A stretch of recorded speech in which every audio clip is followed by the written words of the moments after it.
that I'm in the process of recording and hopefully releasing by the time this episode airs. It's called the Hall Closet Podcast, and you'll be able to find me on all the platforms under that name. Um, a little bit about me. I come from a lower, I always hate to say lower, I always hate to say crime family, but the reality is I grew up in a lower tier crime family, not the typical crime family that you would, think there, we weren't in the mob or there weren't, you know, people dealing drugs or guns. I mean, there were guns, but, it wasn't what you would think of when you think of crime family. Very different. And we can get into that. And of course, if you want to learn more, you'll just have to follow me and listen to my podcast.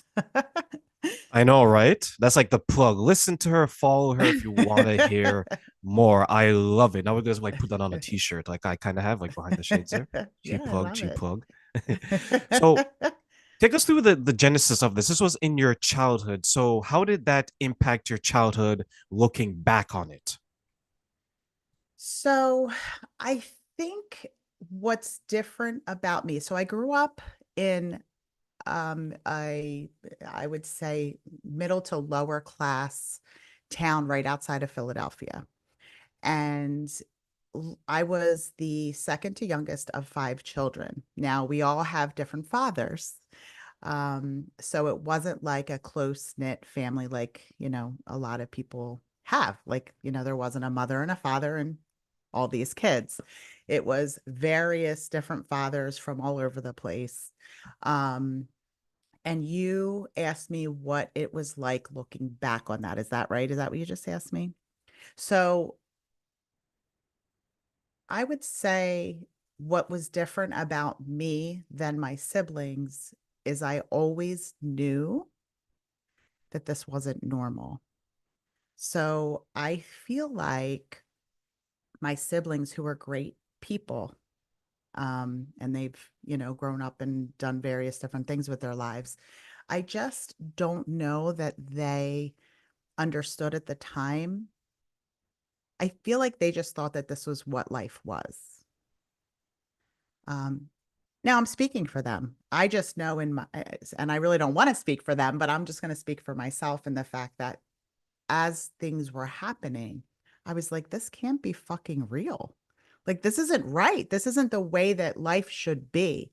Now, whether I knew came to that conclusion because I saw other families that weren't like this, or what I more strongly believe is that where I came from, um, my genes, my mother had an artificial insemination. So I found out in my 40s that I was donor conceived.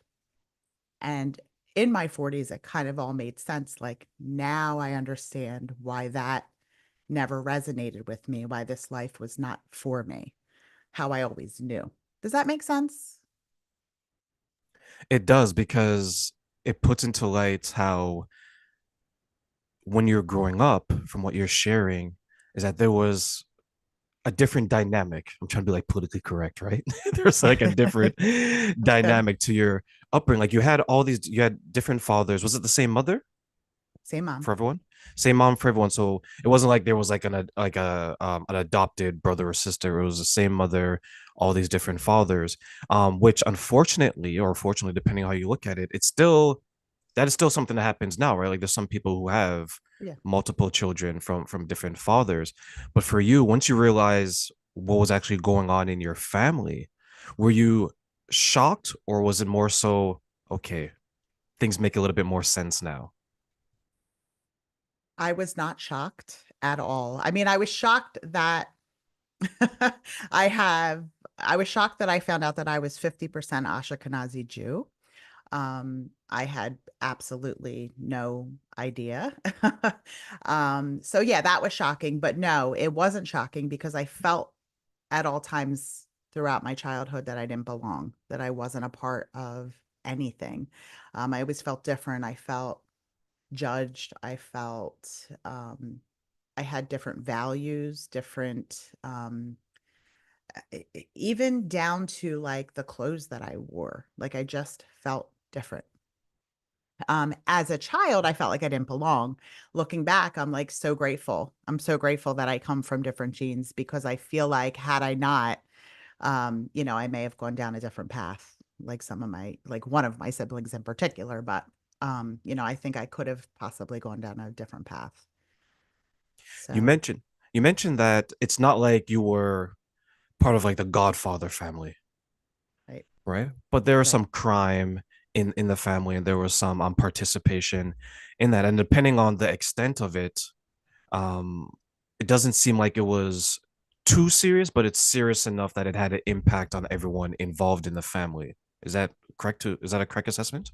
I would say it had a pretty big impact because it made national news 3 separate times. Did it make an impact in the family? Every single day of my life was impactful as far as, abuse, neglect, abandonment. But as far as the crime piece, it was more, I didn't realize that until I was later, like, holy shit. Like, this was crime. These are criminals that I, grew up with, and was surrounded by, to the point where, there was jail time and, pretty horrific events that led up to some of the times that they were in jail. My sister was left home alone. That was pretty horrible. But interestingly enough, while it on the outside seemed really horrible, it was just part of the course where I, for my family. So while everyone from the outside was like, holy shit, this woman left her daughter home alone at 12 years old with no heat. And she's, living in the city with her boyfriend. And her 12-year-old daughter is home alone, going to school every single day, making the honor roll, doing all the right things. In our family, it was like, yeah, that's our life, if that makes sense. It does. There's a scene in a movie, I forget the name of it, where there's a young man, he goes to pick up the daughter from the house of the parents, and the parents are like they're into criminal activity, and he has to kind of like pass this quote unquote test, right? Like they test his manhood to make sure that he's strong enough and courageous enough. And I know there's a lot of people that when they hear some of these crime stories, they think, oh my God, it's so sexy. You know what? If I go date the daughter or date the son, I'm going to be on private jets. I'm going to be driving Ferraris. As soon as I walk into the restaurant, they have a table for me. Top of the notch lifestyle, right? But for you, like you went through it. How did being a part of this family impact your relationships during that time? So during that time, as far as when I was growing up, um, it wasn't the crime. There wasn't any glory or glam to this type of lifestyle. We were known, um, in fact, we were known to be the criminal family. We were known to be the family that all the children were supposed to stay away from our house. One of the things, and I do talk about it on my, in my story, because it's pretty impactful to me, is my very best friend, growing up as a toddler, going into kindergarten and first grade. My very best friend who lived a couple houses up from me, eventually wasn't allowed to play with me anymore. And, I had to watch from the window her play with all the other kids in the street who weren't allowed to play with me. And it wasn't me, but at the time I felt like, what did I do wrong?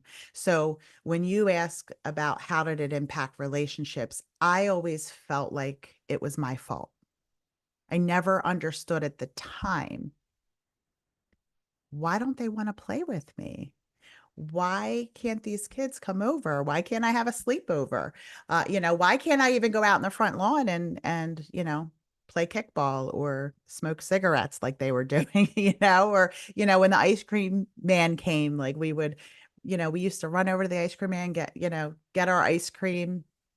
He would flick the cigarette out the window and we would go pick it up and smoke it, you know, and those times were done for me. I wasn't allowed to do that. No hide and seek, no war, no playing in the creek. You know, I was alone. It was pretty sad at the time. Again, it didn't really, I didn't understand it.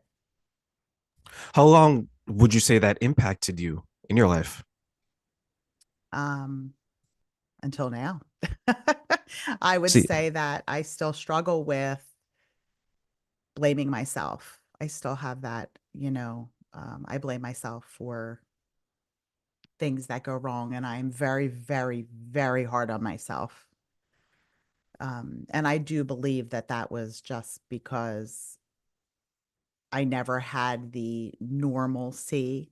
I didn't have anyone telling me this is going to be okay. I love you. Doesn't matter that I as a mom now, so I'm 48 years old. As a mom now, when my children were growing up, if they had a fight with their friend, my job was to love my kids through that and explain to them and tell them this friend might not be able to play with you because who knows what, maybe they're mad at you, maybe, whatever the reason is, people fight, right? I never had that. I never had someone loving me through. And if you asked me, how did my childhood impact me as a parent? While I most certainly am not the perfect parent, I've made a shit ton of mistakes. I think loving my children, no matter what, unconditionally, has been the biggest gain that I've ever gotten from it. I will never, ever walk away from my kids. I will never, ever allow them to feel like I've abandoned them ever. when I hear stories like yours and the impact that it has on the adulthood of that person, you at least for me, I feel like tied into it, pulled into it because you have someone here that had a childhood which is totally out of their control. And then you realize how much it impacts their adulthood, which for a lot of people, in a lot of ways, is totally within your control. And now you're mentioning that as a child, I wasn't able to do this. I didn't have these types of relationships. Now, as an adult, you still see how you still don't have these types of relationships, right? Like there's a lot of blame. And I wonder how much of that is how we can soothe ourselves, saying that I went through this as a child. You know what? It was my fault. And because you're identifying it as your fault, then at least you can come up with ways to correct it or resolve it, right? But if let's say, Donna, I was the one causing you pain, and you said that okay, it's Terrain's fault I'm going through this, then you need me to correct it, no matter how hard you try, right? You're like, Terrain, come on, you're hurting me, you're damaging me this way. But if I'm totally like, yeah, Donna, shut up. Right? Like you're still gonna Yeah, have that right. trauma. But if you identify the trauma as your own, you can say, okay, this is my fault. How am I going to fix it? And as you mentioned, I'm going to be there for my children. I'm going to make sure they have X. I'm going to make sure that they have Y. How much of the blame that you put on yourself is still hindering you from maybe being the person that you want to be, or even Ugh. the parent that you're pushing yourself to become? I would say, you know, I um I'm a big believer in I don't give a shit what your childhood was like. We are all adults. You have to take responsibility for who you are and what you do now. However, when you experience significant trauma, pain, abandonment, among other abuses as a child,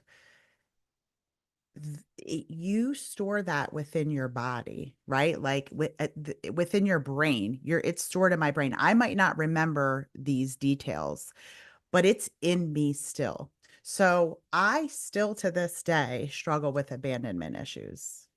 I don't know how to have the best relationship with men. Um, it's definitely caused me to put up with abuse that uh it's I don't want to say it's caused me. Let me rephrase that. It's allowed me to stay in that comfortability of being abused. So it's almost like I freeze. I'm in a relationship. I'm a strong, independent woman. I can do anything. I support myself. I raise my kids. Work. I don't need a man for a single thing, but I want someone to love me still. I'm still this 5-year-old little girl who wants someone to choose me, to love me, to make me feel important. And I think that what I wanted to share with you, because I know we had talked about childhood and, the impacts that it has, while I've